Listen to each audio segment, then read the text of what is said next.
Greetings, Survivor, and welcome back to some more Alpha 18 in 7 Days to Die, and hope you are having a great time trying out the version. I sure am, and I do have some fun treats for you today. As always, make sure you are subscribed and ring the notification bell so you don't miss all of my Alpha 18 videos. It really does help me a lot as a small YouTuber. Your support is greatly appreciated. So today, I'm going to take a look at the new electricity items, namely the power doors, hatches, drawbridges, and the garage doors. And these are really cool. They are a new addition, and they do allow you to trigger them and open and close using electricity. And that's just awesome. I'm not going to be going through everything in super great details. There will be plenty of time for that in future episodes. What I do want to cover is the basics of how to get you started. Let you see, well, how they look and how they work, and some ways to use them effectively. So you see, I have built up a small little thing here just to allow me to showcase everything. And this is, of course, where I had all my bandits, my cool bandits. But anyway, that's for a previous episode. So, you know that you can craft the normal, let's say the vault door. And that doesn't require any perks at all. It just requires steel, spring, and mechanical parts. But what is this? You see the powered one, and it's locked. Because you either need to unlock the advanced engineering, which is one of the perks, or you need to find the power doors and bridges schematics. So let's look at the advanced engineering, which is under the intellect perk or attribute. So they've changed these things slightly. You go like, where's the buy one? Actually, I think you should just click it here. And with one, can we craft the vault? Let's see, can we do the powered ones? Powered? Hello? Powered? No, we can't. We can't do that one yet. It doesn't tell you exactly which one you need. So let's try a few more. And the last one. So it's actually the advanced engineer under advanced engineering. A little bit confusing here because it doesn't tell you that you're getting the powered ones from this one. But I believe now we can. And now we can craft them. To see there's no lock icon. We do need let me see, steel spring parts, and now you see I can craft them.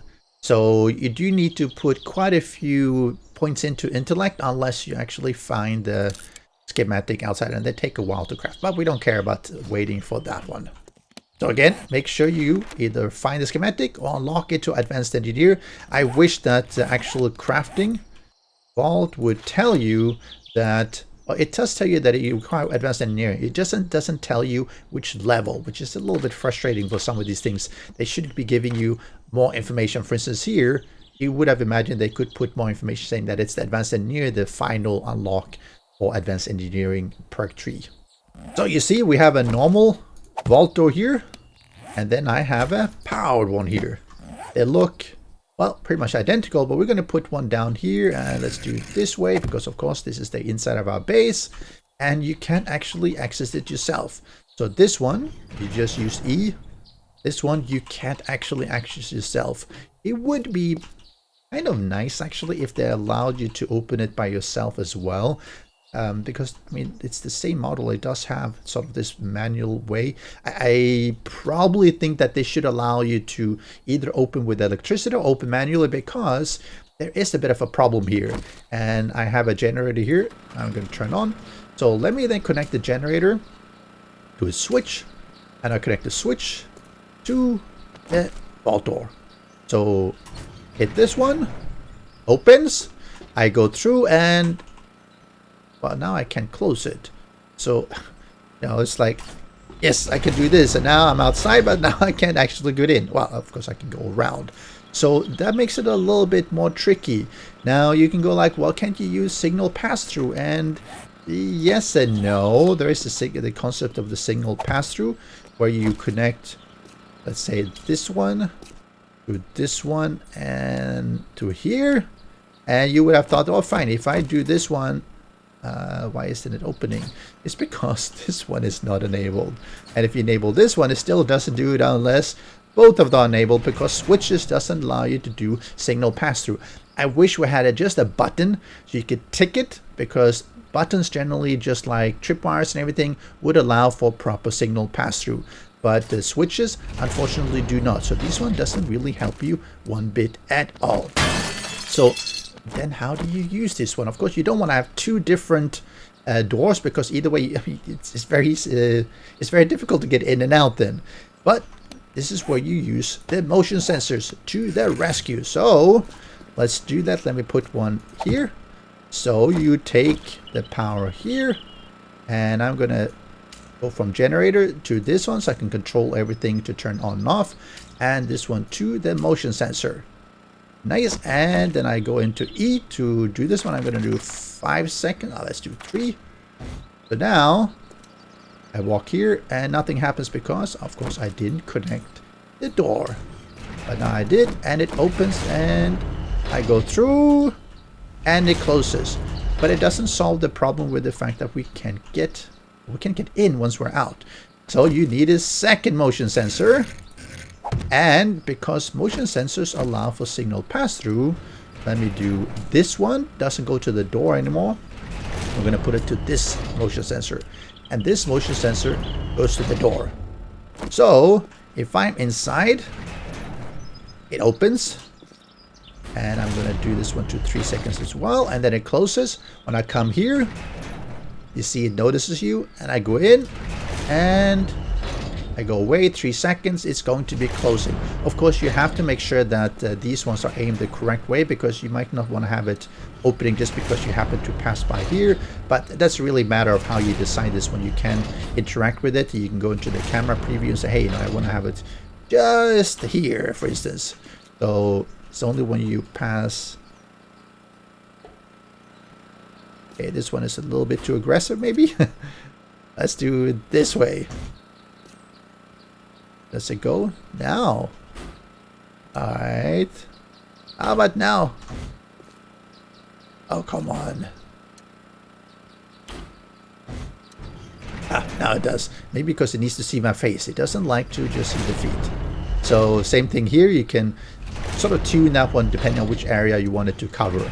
But that works really well. And the reason I wanted to go through this one is because this is how you open and close all these doors. You basically want to use probably 2 motion sensors, unless it's just a one-way door. You could imagine that you just want to have it as a way to get in and then to get out while you just jump off the base and everything. So that's pretty simple. And the same thing would apply, and we're going to show you that for the vault hatch. So let me do that. And again, that's why I wanted to show the concept. I'm going to put down the vault hatch where I have, let's see, we take this generator, go to this one goes to this one goes to another motion sensor I have below, and this one goes to here. So let's set this one to, come on. Oh, I can't, because obviously I need to turn it on, and that's how you lock it off so it doesn't work at all. So I'm going to put this to 3 seconds actually. So now it's open and get up. This one sees me, and now nothing sees me, so it closes. I want to go down. This one notices me, and I can go down and it will close. So that's pretty cool, right? Again, all of these one will work the same way using the motion sensors. You do have to make sure the motion sensors are protected, and you can do that, for instance, with bar. Let me see if I can find some iron bars. These are a pretty good way of just doing the basic. Let's see if I do, and maybe not this one. Oh, you do bars. These ones are better. And you put this one like this. You can put it like this as well, and protect like that, and then right. So now it's protected from cop vomits and explosions. And come up here, opens, because these can see through. And unfortunately, I'm not sure whether bulletproof glass actually work. We'll have to test that in another future version. It didn't work in 17 at least. And yeah, this is how it works. So the reason I have this switch is because I want to be able to turn off so that you don't have these ones being active all the time, because that can be really, really annoying. If you're in here and you walk around your base and everything opens and closes, well, it's not necessarily what you want to have, because it's going to just frustrate you. Same thing with here. I've turned this off, it will never trigger. So now we've gone through the door and the hatch. What's next? So let's drop off this one. Let's look at the garage door. So we have, and this is basically the same as previously, and it's like this. It's 3 blocks wide and 2 high, so it doesn't necessarily work for your trucks. But the same thing applies. Let's first just do with a regular switch. This works. So we're not going to spend too much time on this one because there's an even cooler one, which is the industrial one. And this is actually the one I like. So I think I need to turn this one around. Just verify that one. Okay, let's see if this one works properly. Oh yeah. Doesn't this look nice? Okay, so this one works. And I'm going to show you what you do then. You take the power here. I'm going to go to motion sensor. This motion sensor is going to go to this motion sensor. And this motion sensor goes to the garage door. So what this means is that if it's on and see if we can make it not notice me. Yep. As I come up here, it will open, and then I jump over these temporary frames, and I can go in. And of course, this one will keep it open if I want to get out. So I move up, it opens, and I really love this one. This is really cool. So this one, because it's the same size of the drawbridge, which we're going to place down as well, they go very, very well together. So let's go up here and do that. Now the drawbridge is arguably one of the worst blocks to actually place because they are a pain. Okay, now I've been able to place it. So you look at it, see if I can get the angle correct. It was the blocks up here that were blocking, not the ones on the side. So now, but I've done that, I can place it down. And the funny thing is that once it's been placed down, I can actually start placing blocks here if I open it up. So it's just while you're placing it that you might have to be a little bit more careful. And let me take out these ones. They looks terrible. And now these ones are being held by the drawbridge. They still have that stability thing that allows it to transfer the stability to blocks under it because it's sort of covering this whole thing. So now nothing happens. It's not put in, but we can do that. We do the usual. Since we had everything connected already for the other bridge, we're going to do on the garage door. We do this. And now that it's open, come on, open. I believe I can't place this one anymore. Okay, fine. Wrong location. Let's do this then. Right. So now everything is nicely put in. So the motion sensor sees me. It opens. I go in. This one sees me. And now it closes. I go up. It'll open. I can get out. And this looks really good. And it will keep it as long as it can see me. Because, well, that's how it works. You can go in and out. And if you then combine it, let's put back the powered garage door or industrial one. And let's see if this is the correct way. Again, you just take it from here. Yeah. Perfect. You can imagine you coming driving here. And let me actually get a motorcycle. Here we go. So you're coming out from it open. Yeah, no, it closed. And let's fuel it up. Coming back from your looting run. And you can barely get up the ramp. Okay. Alright, so you think you need a little bit of momentum. Oh, and then... No. Alright. Talk about fail. Alright, so this is a change in Alpha 18. I can't even get up. Okay. Yes. I get through. Right, so this is how you park it. Right. So... this is the best way of parking it, and you simply have to have a way around in your garage door. Oh, that's terrible. Why is it so slow? Oh, come on, game. Alright, we're gonna change this one to be a lot longer. I'm going to change this one to be a lot longer as well. Oh, you can't even get up. Oh, get out of push. Push, push, push. Yes. Okay. Oh, okay, so don't have a steep ramp because that doesn't work. But anyway, you see how generally the principle is. You can finally get up and it'll open as you want to drive out. And then it'll close after 10 seconds because that's what I put it at. So you can get in, you can get out.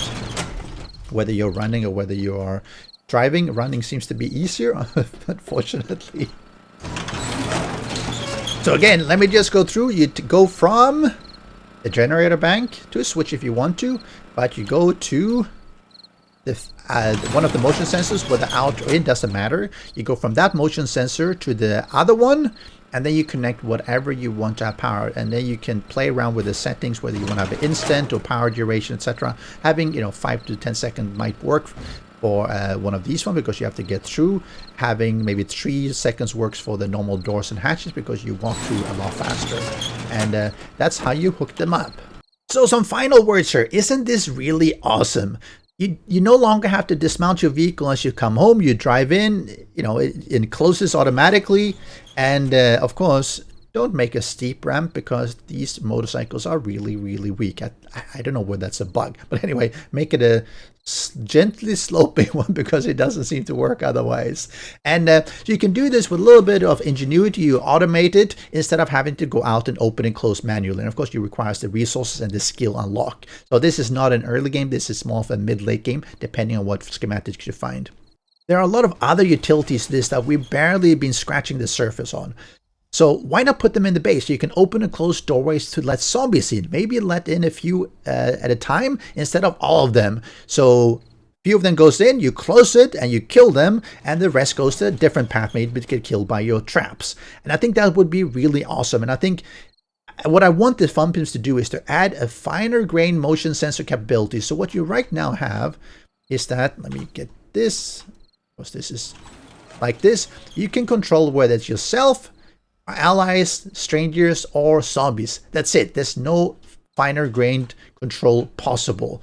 So why would we want to have that? Well, you could imagine that, for instance, you're opening up to player 1 and player 2, but the rest of them you don't, even if they're in your alliance, because maybe you don't want them to get into, say, your vault. You can also imagine that you do it based on the zombie time, so that you let wolves in as they come, so they go into the cage area where you kill them, or maybe with traps, and then you harvest them for meat and resources, but the other zombies go a different place and just get killed because you don't care about them. Or why not, during the Blood Moon Horde, have a setup where you can separate radiated, feral, and normal zombies, so traps kill the radiated, you melee the normal, and maybe the feral go a longer route where you can shoot them one by one. Maybe you let the cops into a blast-proof room so that if they pop, little is destroyed or damaged, but the rest go through your normal corridors. So what I'm talking about is mob sorting, and all it would need is a fine-grained motion sensor controls added to the game. Wouldn't that really be a cool addition?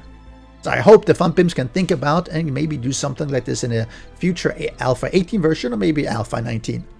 But that's going to be it for today. I hope you enjoyed, and hit that like button for sure, and subscribe naturally, and do comment below. Either way, your support is really helpful. What do you want me to cover tomorrow? Let me know, and I'll catch you again. Special thanks to the great patrons supporting the channel. If you would like to join the vetted community and support these videos, do follow the Patreon link.